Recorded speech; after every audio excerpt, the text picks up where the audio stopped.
Hello，大家好，我是红哥。先赞后看，好运不断啊！乌龙了一天接着一个呀，看到最近真的没有什么热点了。那马斯克呢，开始出来制造热点了。还没关注红哥的，可以点个关注，顺便动动你发财的小手，点个爱心。那今天凌晨呢，马斯克呢将推特 logo 呢换成多个的头像，格格币呢顺势被拉了20%。有网友称呢，可能是马斯克最近呢可能是缺钱了呀，开始操纵格格币来补空缺。据有关媒体透露呢，可能是和这个2580亿美元的一个罚款有关系。那随即呢，在今天凌晨的马斯克发行了 NFT 的项目，地板价呢也是涨上了20%。同时，有关持有多个大户的相关地址呢，目前呢已经浮盈超过1000万美元了。这有可能和马斯克本身有关系啊。那接下来就要看马斯克是否会将这个 Dog 作为这个推特的主要支付货币。如果未来将其作为推特的支付货币呢，有可能会是一个利好。当然，另外一方面的话呢，马斯克在未来会不会面临一个法律诉讼的问题啊？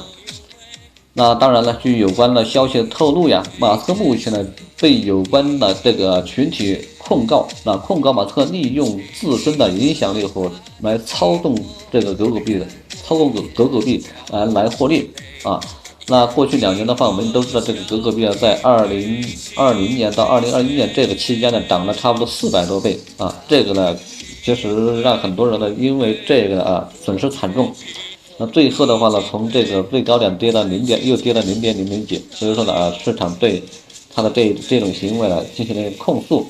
所以这个呢也是比较危险的信号。当然了，随着马斯克收购推特之后的话呢，推特呢也面临很大的一些这个问题，包呃，所以说呢这一系列的问题呢，也有可能让马斯克最近的这个比较焦头烂额呀。如果说呢，接下来如果说被这个相关法律制裁的话呢，有可能他会面临很大的一些这个罚款啊。我们都知道目前的这个 SEC 啊，这个等等美国证监会对这个加密货币市场的真的是从这个鸡蛋里挑骨头呀，见缝插针啊。如果你发现有一点点小问题，他可能就要找你去喝咖啡了啊。所以这个未来如果马斯克啊有可能会面临这样一个问题。那么在另外一方面的话呢，近期热度不减的这个 ARB 呢，受到社区的质疑之后呢，昨晚从链上数据发现呢，有大户分别从交易所和链上呢，分别购买了大量的 ARB，所以呢，大家如果对它未来有信心的话呢，依然可以去布局也可以少量布局。那另一方面呢，OK 旗下的 Web3 钱包呢，已经转向了去私钥化，完全采用了 MPC 新式钱包的标准。那关于钱包呢，红哥在过去1年提过很多次了。传统的钱包呢，对 Web3 的发展有非常大的阻碍，但这依然只是加密钱包前进的一小步，未来还得有更大的改进空间了。无论是从安全还是从这个授权成本各方面都有所改善。那对于钱包而言呢，首先第一步是需要验证用户储存在钱包的资产是否归属于用户。那么接下来下一步呢，就是要对归属上的这个安全进行验证。我们都知道，目前我们所储存在这个加密钱包当中的资产呢，是没有办法去验证这个资产是属于某个人的。也就是任何人如果说知道了这个钱包的某些相关的一些插件他都有可能通过技术手段把它转走。那如果说我们要把这个问题解决，我们就需要去验证这个资产归属于我们个人如果把这个问题解决了之后呢，就可以把这个黑客阻挡的这个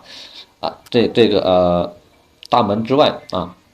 那么以太坊的上海升级的临近了，2.0的发展已经快有1年的周期，而去中心化的质押的近期呢又被贴上了日程，所以大家呢不妨关注一下和以太坊2.0相关的板块。如果你还没有布局这个板块的话呢，不妨私信红哥可以进入红哥的内部群。那么由于时间的问题呢，今天的分享就到这里了。那跟着操后面玩呢，可以私信红哥进入红哥的内部群，那红哥呢将一一为你指导，并且呢会不定期更新最新的财富密码，那也包括空投呀等等其他的一些跟这个区块链相关的一些资讯那今天的分享呢就到这里了，还没有关注红哥呢可以加个关注，点个赞，我们下期再见，拜拜。